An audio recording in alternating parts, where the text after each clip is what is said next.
Okay, everyone, it's time for our final project. I don't know about you all, I'm super excited that you're already at your final project. How exciting! We're almost done.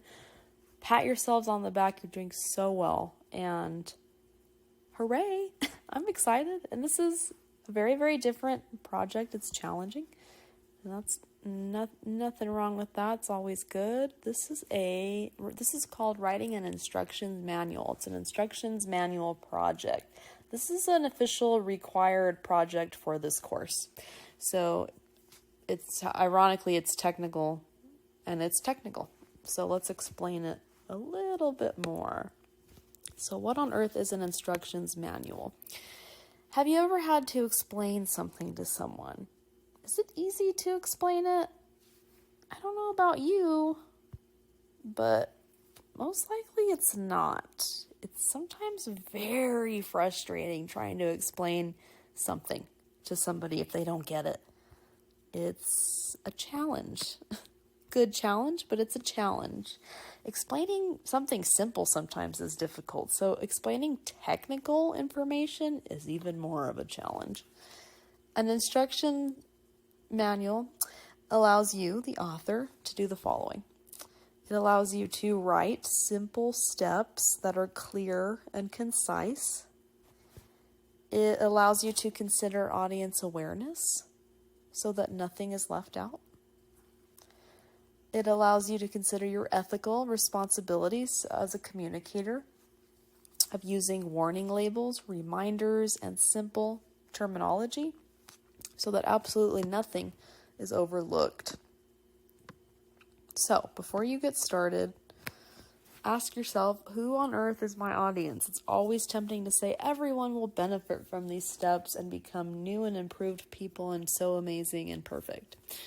Maybe. But having a specific audience in mind really helps you be careful with the language that you use and what type of detail you need and how clear you need to be in your word choices. And it just helps with the overall language and tone used. So if the audience is new to your topic, meaning they've never done these steps before, you need to simplify that vocabulary clearest as possible.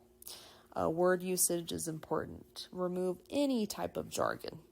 You don't even want to use the word because it's confusing.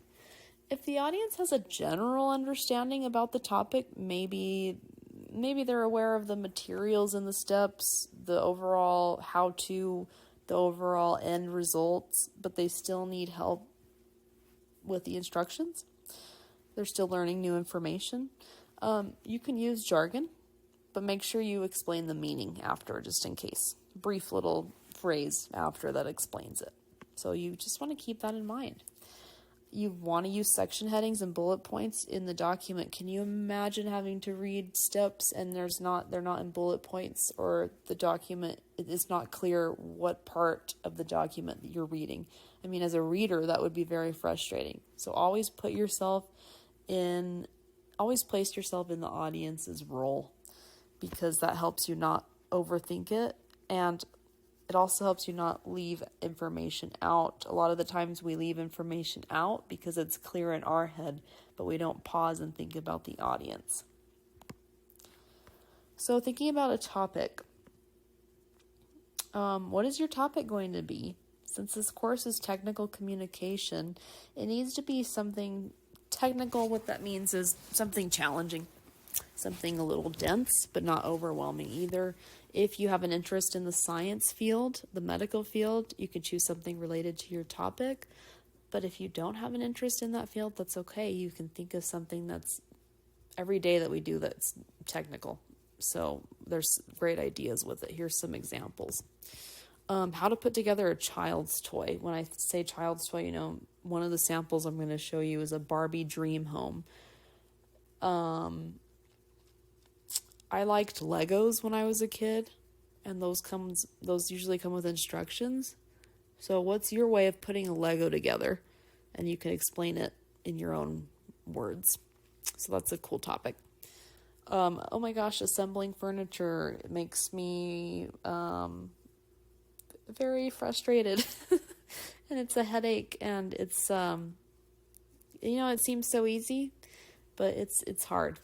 So how you assemble furniture in your own way could be a really cool and challenging perspective. This is a sample I saw online. Little simple. Well, it's not simple. I shouldn't say that. How to design origami stars is really simple for some people, but for me it's not. So it's very technical. And there's a lot of steps involved actually, too. So it's kind of cool. If you're in the tech field, you're interested in going to tech, if you're computer savvy, you're cell phone savvy, whatever you want, how to install software, how to put together a computer, how to, what's another one? See, can you tell I don't have knowledge in this subject? How to, download a specific type of software needed or install it. Again, this is not my area of knowledge either, so I could really benefit from this last topic. How to change engine oil. My God, I would need all the help in the world. So that could be something really helpful as well. How to create a website. It's actually a lot of steps involved. How on earth do you create a website? If you're interested in that, that could be something. These are just ideas that I have. There's a billion others. Now, maybe you're thinking, wait a minute, I did this already for my brochure project. Well, your brochure project, it could have been technical a little bit, but it probably was a little bit simple. And I don't mean that in a obnoxious way, but you were thinking of the conventions of that genre. Brochures aren't technical. They're very inviting. They're very persuasive and informative for the audience to take an interest. So the topic had to be simplified. Your topic might work with this if you wanted to fully develop this into a full instructions manual, but it may not. So just verify topic ideas with me first. But if you want to maybe think of some aspect of that brochure and fully develop it into this, you might be able to. But that's why we do topic proposals anyways, right? To make sure we're clear on ideas. So these are the required sections, and make sure as if you're following along with me with the guidelines, make sure that I recommend reading this first if you want to pause and make sure you've read this first, just because, the sections and all that fun stuff. But my PowerPoint's going to explain it as well, but just make sure you've reviewed all this, reviewed the due date, and you've reviewed the grading rubric as well. This is a new rubric. It looks a little different from what my other projects are because, again, this is a required project for 2210. So it's this is an official grading rubric that we have to use as well. So if you have any questions about that, let me know. So these are the following sections that need to be in your document. They need to be in the project. So there's 4.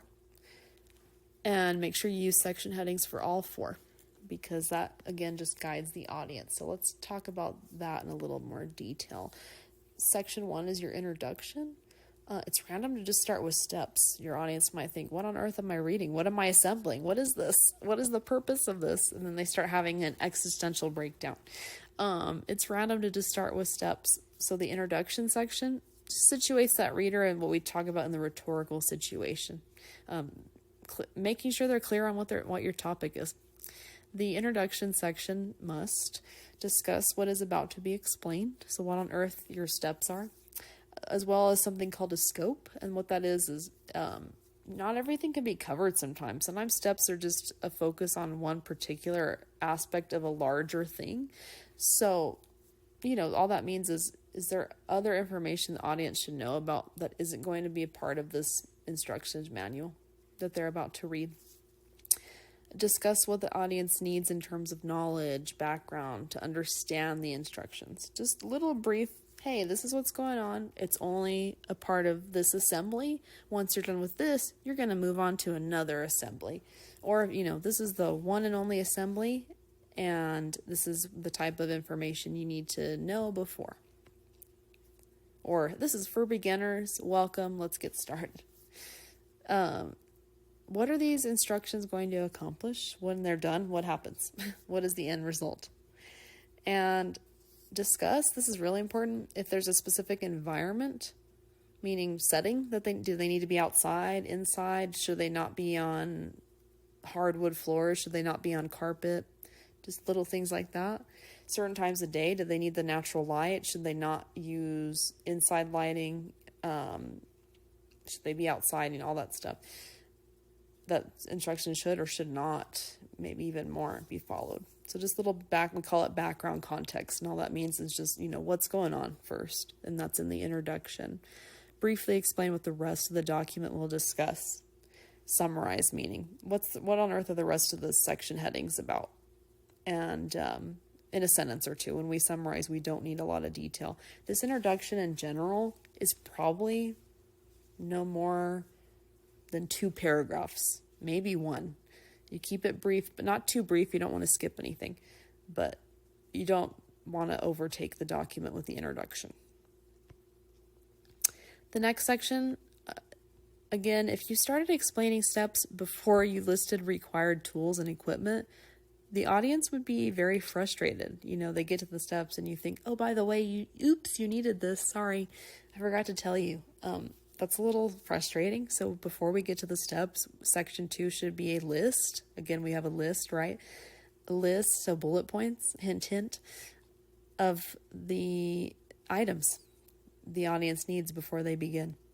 These are listed in either simple vertical list, meaning just up and down, or again, up and down, but in 2 columns. There's a really cool rule I learned that why we choose one or the other. So I'll tell you right now. If you feel you need subsection categories, it helps you be organized. So don't be afraid to use subsection. Tools, equipment. What's the difference? Tools are items used in the steps.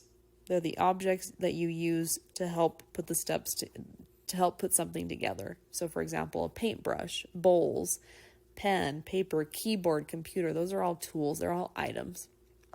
Equipment are supplies almost. They go into the steps. They almost create something in the steps maybe. So if I had a paintbrush, maybe the equipment is paint, eggs, ink, wood, plastic, codes. It's all equipment. It's all supplies. So you might want to separate those into subcategories. Here's the list of tools. Here's a list of equipment. It keeps it organized, and that's so much better for you and the audience. Again, very careful here. Consider your audience. If tools and equipments are technical in name, make sure you include a definition of what that is, a few word definition. Now, if you don't need any kind of definitions, you do the 1 vertical list.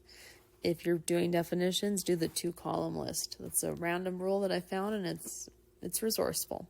If there's certain brands they should know, list the brand with the tool as well and the equipment.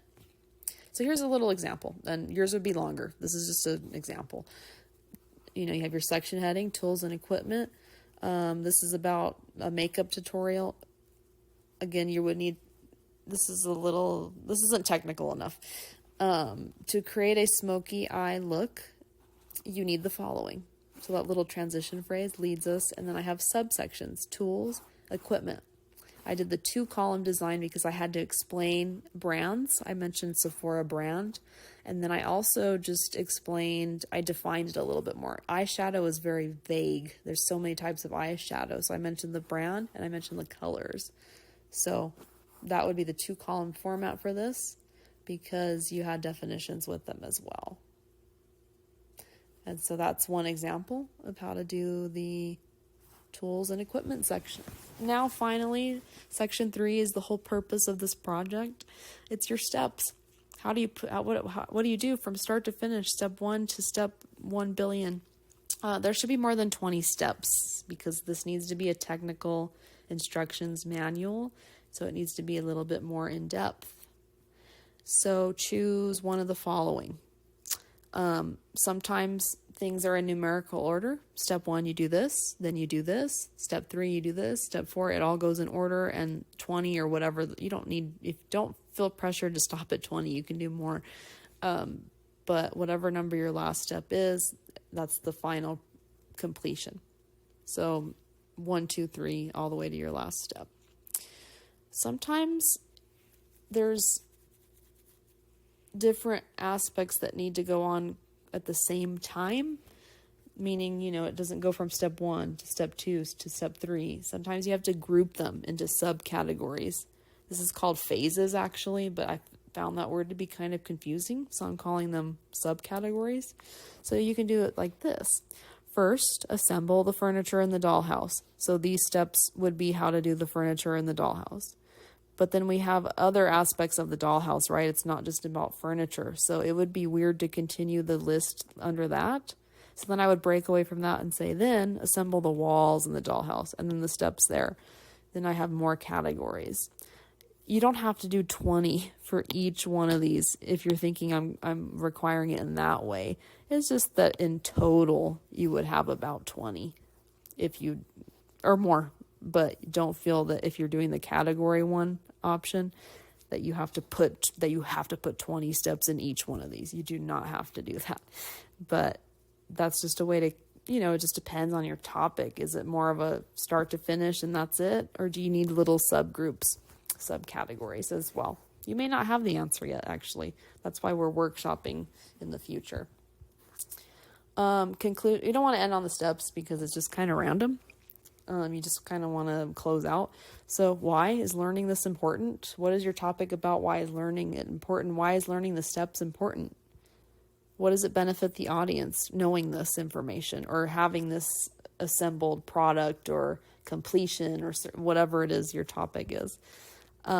We need 2 sources here. So include at least 2 sources here that validate why this is important. So use APA in-text citations. To prove, I need to know that sources were used. I won't know that unless I see in-text citations of the 2 sources in the conclusion. Maybe you're thinking, I don't know how to find sources to prove that. That's kind of confusing. So if my topic was about how to download antivirus software to a computer, I would maybe find 2 published news articles about the serious issue with identity theft. That way I persuade the audience and inform them by saying, hey, this is important because if you don't download this could happen to you. That's my way of validating. If my topic is about changing the oil in a car, I would find 2 sources, maybe one website of an auto company that discusses the importance of oil change, and maybe a different auto company, or maybe just a video on YouTube about oil changes that discusses the importance of car maintenance. It helps, it proves it adds credibility to you as an ethical communicator to show that you did research on this topic. If my topic is about creating a new shade of natural lipstick, maybe the whole step is how to create this new vegan formula. And that's a very scientific approach, which is unique, and it could be cool in that way. I would find 2 research articles about the importance of vegan and cruelty-free makeup. Because why? Well, it shows that there's health benefits, it's kinder to living things, and it informs and persuades the audience about trying their own natural lipstick creations. Don't hesitate to ask me. I love thinking of ideas for this, so don't hesitate to meet with me or just to have me help you brainstorm what type of sources would validate your topic. And how you do in-text citations, we're learning APA each week. We're building towards it, so don't feel intimidated if you don't understand that. But definitely don't hesitate to meet with me or ask me questions either in that sense. Directly quote or paraphrase, I've talked about that a little bit, so if you have questions, let me know. Direct quote is where you take something word for word from the source and copy and paste it into your writing. Paraphrase, you take the idea from the source, reword it in your own sentences. Both need the in-text citation because you have to validate, you have to give proof on where they are from to the author of that source. And you need the in-text citation to prove that you're using them. Required format of this project, it needs to be typed and completed on either Microsoft Word or Google Docs. It has to be on one of the 2 because this is an instructions manual, so it needs to be on a lengthy document. Have a title page on page 1. It doesn't need to be an APA format. I know we're doing APA format with this, but I don't want it to look like an essay. I don't want it to look academic. I want it to look professional. So it needs to meet the rhetorical situation. What I mean by that is design the title page. Don't relate it to the class. Give it a title, how to blah, blah, blah, or instructions on this, things like that. Relate it to your topic, not the class. Use active voice when you write the steps. And I have some other helpful hints with steps as we get into the project itself more. But example of passive voice, which is, it's not wrong, but it's confusing. The USB will then be used for you to transfer the file. It's a little wordy. So active voice, insert USB into the computer to transfer the file. That way it's short, to the point. The subject starts, USB is the subject, into verb immediately follows. So it keeps it short, but refer to those files if you have questions. Let me know about active voice. Write steps in second person point of view because you're directing the audience. You're commanding them to do something. So you're using the you point of view. Example of second person, you. So you should see that pronoun you and your in this project. You should then smell coffee in the room. The word you directs to the audience so there's no confusion. Include graphics, meaning images, pictures. This can be your own photos. If you're showing how to do something, you can take pictures in the process. Or it can be photos from online. Place them next to or below the step that is discussing it. That way the audience connects the visual with the text. Below the image, include an image caption, a few sentences that explain what's going on in the picture. That's really important as well. It keeps it organized and it's audience aware.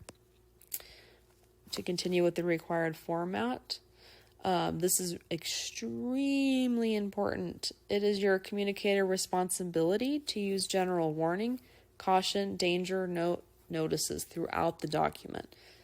It is extremely important to do this for human ethics.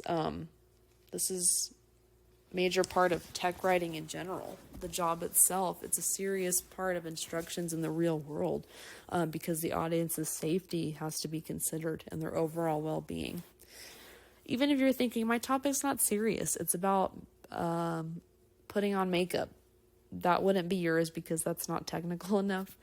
But, I've poked my eye just trying to put eyeliner on. That could be dangerous. It sounds silly, but it could be. It could become serious. There are certain makeup products that mention, glitter shouldn't be used on the eyelid. It's just little things like that. If you're changing a car oil, the audience could get hurt. So there's always some type of safety or just general advice. Even if it's more about notes that you don't want them to overlook important detail. You don't want them to miss out on something important either. They would be frustrated because the detail wasn't emphasized. So always, emphasize key points or exceptions. And this is actually a really cool link to help on how they should look because if you notice in my first bullet point, warning is italicized, caution is bolded, danger is in all caps, and note is italicized. So there's a specific design rule for that as well. An APA format and a reference page of the two sources. The reference page is at the very, very end, last page of the paper, and it lists your two sources, alphabetized, used in not the theory section, I should say, in the conclusion section. My apologies. And if you need help with APA format, if you need help with references, let me know. And that's our overall project, but make sure you take the time to review the guidelines as well. If you have any questions, let me know. I look forward to hearing your ideas for the project.